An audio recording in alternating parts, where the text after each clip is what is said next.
You will never rise to the level of your goals. You'll fall to the level of your systems.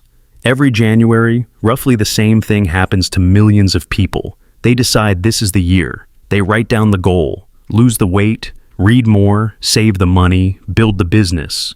And by February, most of those goals are already dead, not because the person lacked motivation on January 1st, but because motivation was never the actual mechanism that was going to get them there in the first place.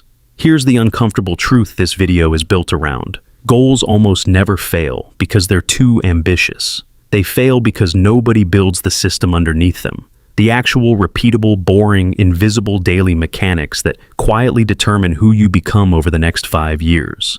For the next 50 minutes, I'm going to walk you through the real psychology of how habits form, why willpower is a terrible long-term strategy, and a practical 4-part system you can start using today to build habits that stick. And break the ones that don't serve you.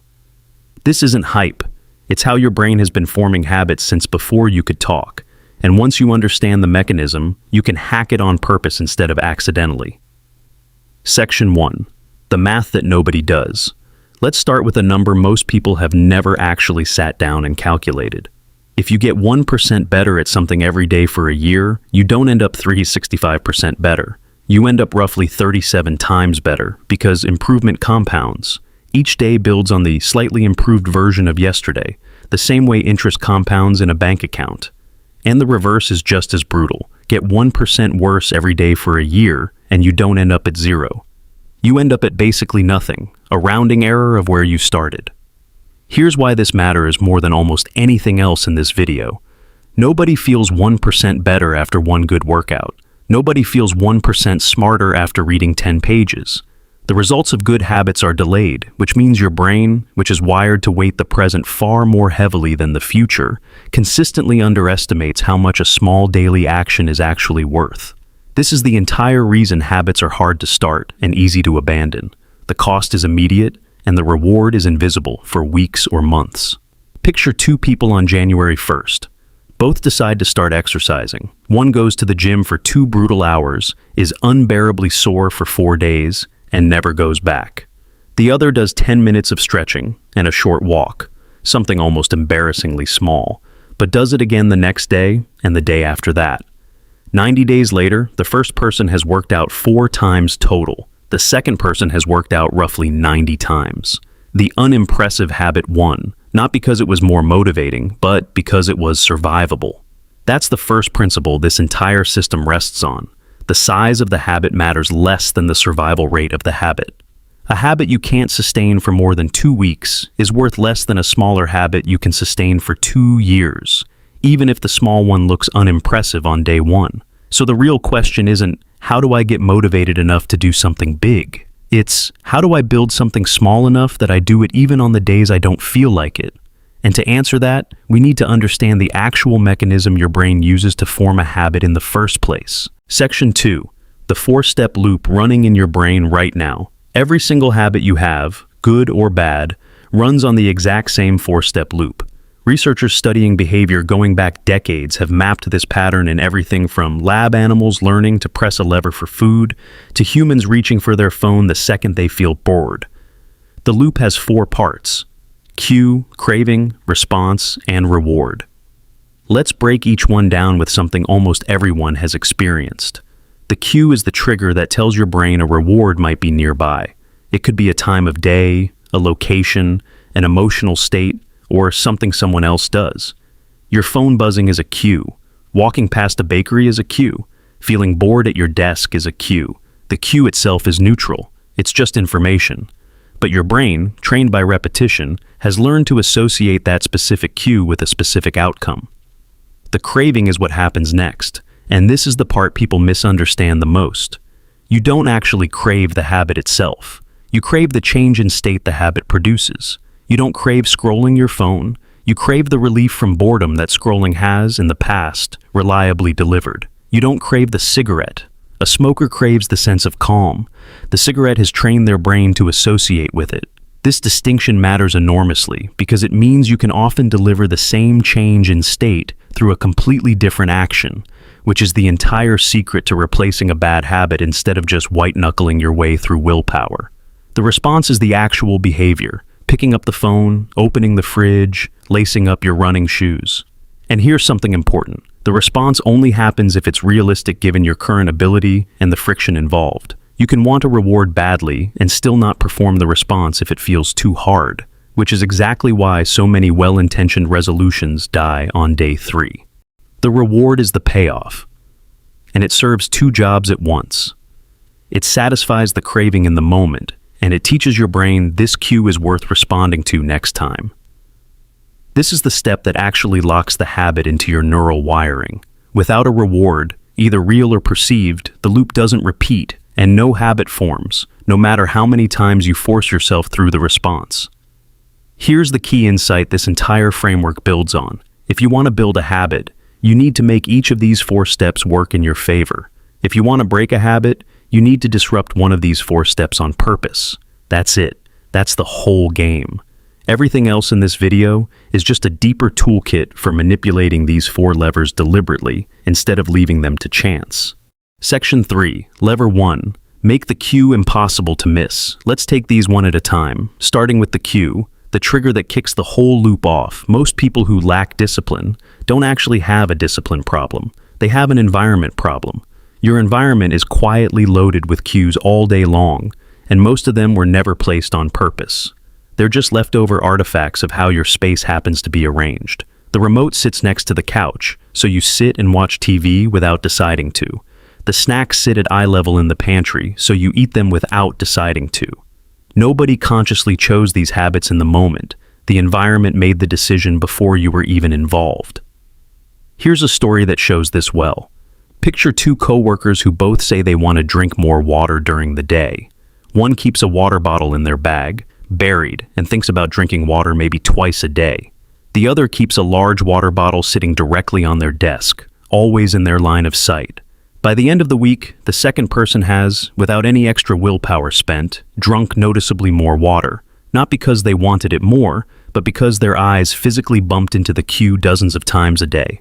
The practical version of this lever is simple. Make the cues for habits you want more visible, and make the cues for habits you don't want less visible, ideally invisible. Want to read more? Leave the book open on your pillow, not tucked away on a shelf across the room. Want to stop mindlessly checking social media? Leave your phone in another room while you work, or delete the app and only access it through a browser that requires an extra step. That extra step doesn't need to be a huge barrier. It just needs to break the automatic, unconscious trigger that currently exists. There's a second piece to this lever, and it's often more powerful than rearranging your physical space. Attaching a new habit to an existing one. Your day is already full of habits that run on autopilot. Brushing your teeth, making coffee, sitting down at your desk. Each of those is a reliable cue you can borrow. If you want to start a new habit, attach it directly to one of these existing anchors. After I pour my morning coffee, I will write down 3 priorities for the day. You're not creating a new cue from nothing. You're piggybacking on a cue your brain already fires reliably every single day, without fail. Section 4, Lever 2. Make it something you actually want to do. The second lever is the craving. And this is where most people quietly sabotage themselves without realizing it, because they try to build habits that are honestly unpleasant. If a habit feels like punishment, you will eventually stop doing it, no matter how much you know it's good for you. Knowledge doesn't reliably beat feeling. So, the real skill here isn't forcing yourself to want something you don't. It's engineering the habit so that wanting it becomes easier. One of the most effective ways to do this is pairing something you need to do with something you genuinely enjoy, sometimes called temptation bundling. If you love a particular show but know you should be exercising, you allow yourself to watch that show only while on the treadmill or exercise bike. Suddenly, the craving for the show gets attached to the cue for exercise, and you find yourself looking forward to a habit that used to feel like a chore. Another powerful tool here is social environment, and it's more influential than most people give it credit for. Humans have a deep pull toward fitting in with the groups around them. If you surround yourself with people for whom a certain habit is completely normal, people who exercise regularly, who read consistently, who save money without thinking twice, that habit stops requiring willpower and starts requiring almost nothing, because it's simply what people like us do. This is a huge reason why joining a group, a class, or even just one friend with a shared goal dramatically increases follow-through compared to trying to change entirely alone. Consider two people trying to build a habit of running. One tries to do it completely alone, relying purely on internal motivation every single morning. The other joins a small group that meets at 6 a.m. 3 times a week. The second person's craving to run isn't really about the run anymore. It's about not wanting to let the group down, about the identity of being someone who shows up. The behavior is the same. The craving underneath it is completely different and dramatically more durable. Section 5. Lever 3. Make it easier than you think it needs to be. Here's the lever most people get wrong because it goes against the no pain, no gain instinct, and it's the one that determines whether a habit survives past week 2. The central rule of this lever is reduce friction for the habits you want and increase friction for the habits you don't. Friction is anything that makes a behavior slightly harder to start. It sounds small, but friction has an outsized effect on whether a habit actually happens, because most habits aren't abandoned in a dramatic moment of failure. They're abandoned in a quiet moment of, I'll just skip it today. And that moment is almost always triggered by the behavior requiring more effort to start than the person had energy for in that instant. Here's a version of this almost everyone can relate to. Someone wants to eat healthier, so they buy fruit, wash it, and put it in a bowl on the counter, ready to grab. Someone else buys the same fruit and leaves it, unwashed, in a bag in the crisper drawer at the bottom of the fridge. Both people technically have healthy food available, but the first person eats it constantly because grabbing it takes 2 seconds. The second person barely touches it because washing and prepping it feels like a small chore standing between them and a snack. And in that split-second decision, the chip bag on the counter wins nearly every time because it requires zero preparation. This same principle works powerfully in reverse for breaking habits. Want to spend less time on your phone in bed? Charge it in another room overnight, so getting it requires actually getting up. Want to stop impulse buying online? Delete your saved payment information, so every purchase requires manually typing in your card number. A tiny amount of friction that gives your brain just enough of a pause to reconsider. There's a specific starting strategy worth mentioning here too. When you're building a brand new habit, make the very first version of it almost comically small. Small enough that skipping it feels more effort than just doing it. Not read for 30 minutes, but read 1 page. Not meditate for 20 minutes, but sit down and take 3 breaths. This feels too easy to matter, and that's exactly the point. The goal in the first few weeks isn't the outcome. It's proving to yourself that showing up is non-negotiable. Once showing up is automatic, expanding the habit is easy. Expanding a habit that never got established in the first place is impossible. Section 6. Lever 4. Give yourself a reason to come back tomorrow. The fourth lever is the reward, and it's the one most people forget entirely because they're focused on the long-term payoff and completely ignore the short-term one. Remember, your brain locks in a habit loop based on immediate feedback, not distant results. The problem with most genuinely good habits, exercise, saving money, eating well, is that the real reward is weeks or months away, while the cost is felt immediately. That mismatch is exactly why bad habits, which usually deliver an instant reward with a delayed cost, are so much easier to fall into. So the fix is to manufacture an immediate, satisfying signal that the habit worked, even while you wait for the real, long-term result to show up. The single most effective version of this is simple tracking, crossing a day off a calendar, a check mark in an app, a jar where you move 1 coin every time you complete the habit. This feels almost too simple to matter, but it works because it gives your brain a small, immediate hit of visible progress. And it turns an invisible, slow-building result into something you can literally see growing day by day. There's a second, quieter benefit to tracking that's just as important. It makes it obvious the moment you break the chain, and that visibility itself becomes a motivator. Most people can tolerate missing a habit once. It's the second miss in a row that tends to unravel the whole thing, because the identity shifts from someone who's building this to someone who used to try this. A simple rule worth adopting: never miss twice in a row. Missing once is human. Missing twice is the start of a new, opposite habit. Section 7. The identity shift that makes all of this permanent. Here's the deepest layer of this whole system, and it's the difference between a habit that lasts 3 months and a habit that lasts 30 years. Most people set goals around outcomes. I want to lose 20 pounds. I want to save $10,000. I want to write a book. Outcome-based goals have a hidden flaw. Once you hit the outcome, the motivation that drove the habit often disappears with it, because the goal was the finish line, and you don't keep running after you've crossed one. There's a more durable approach, and it flips the order. Instead of focusing on what you want to achieve, focus on who you want to become, and let the habits be evidence for that identity. Someone doesn't go to the gym because they're chasing a specific number on the scale. They go because they've started to see themselves as someone who takes care of their body. And once that identity forms, showing up stops being a decision you have to make every single day. It just becomes what a person like that does. The mechanism here is genuinely simple. Every single time you complete a small habit, you're casting a vote for a specific identity. One healthy meal doesn't transform your body, but it is a vote for, I am someone who eats well. One page read doesn't make you a reader, but it's a vote for, I am someone who reads. No single vote changes who you are, but votes accumulate the same way that compounding 1% improvements accumulate. And at some point, usually without any dramatic turning point moment, the identity simply becomes true because you've cast enough votes for it to win the election. This reframe also explains why willpower-based change so often fails long-term, even when it succeeds short-term. Gritting your teeth through a habit while secretly still identifying as someone who doesn't really like exercising is exhausting, and exhausting things get abandoned the moment life gets stressful. Genuinely shifting the identity underneath the habit is what makes the behavior require less and less energy over time, instead of more. Section 8. How to break a habit. You don't want any more.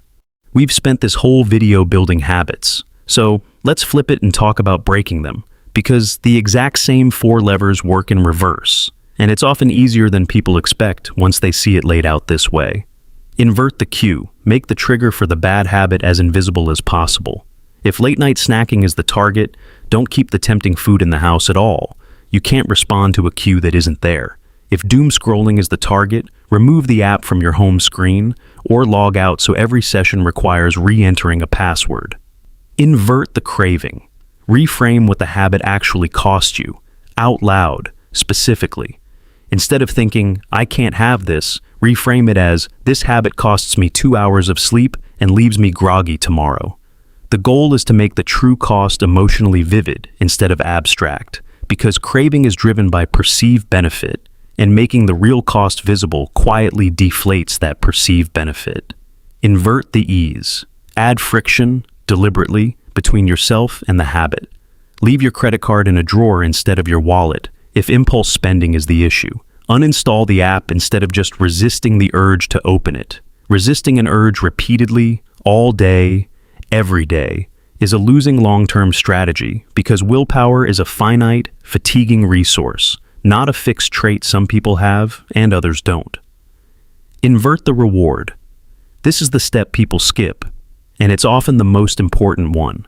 If a habit persists, it's because it's still delivering some kind of payoff, even a habit that looks purely negative from the outside. Stress relief, social connection, escape from boredom. Find what the bad habit is actually delivering and consciously replace it with a different behavior that delivers a similar payoff without the same cost. Someone who smokes to relieve stress needs a replacement stress relief behavior, not just an absence, because willpower can suppress a craving for a while, but an unmet craving eventually wins. Section 9. What to actually do starting today. Let's make this concrete, because a framework you never apply is just entertainment. Step 1. Pick exactly one habit you want to build, not 5. 1. Trying to overhaul your entire life on day 1 is precisely how most resolutions die by week 2.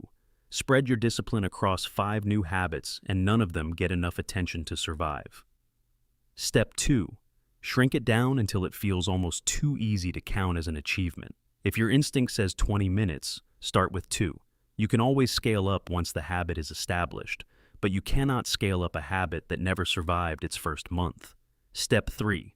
Attach it to an existing habit using the after I, yung I will formula, Place a visible cue for it in your environment and set up one simple way to track it: a calendar, an app, a jar of coins. Nothing complicated. The tracking only needs to give your brain a visible signal that something happened. Step 4. Give yourself permission to miss a day, but hold the line on the second day. That single rule, never miss twice, will save more habits than any amount of motivation ever will. That's the entire system. It's not exciting, and that's exactly the point. The people who actually change their lives long-term are rarely the ones who had the most motivation on day one. They're the ones who built a system boring enough to survive the days motivation didn't show up at all. So here's your homework right now, before you close this video. Comment the one habit you're going to start tiny this week. Just one, made small enough that skipping it feels harder than doing it. I read every single comment on these, and I want to see this in 3 months. If this gave you an actual system, instead of just motivation for the afternoon, subscribe, because motivation fades by dinner, but a system like this one keeps working long after you've forgotten you're using it. See you in the next one.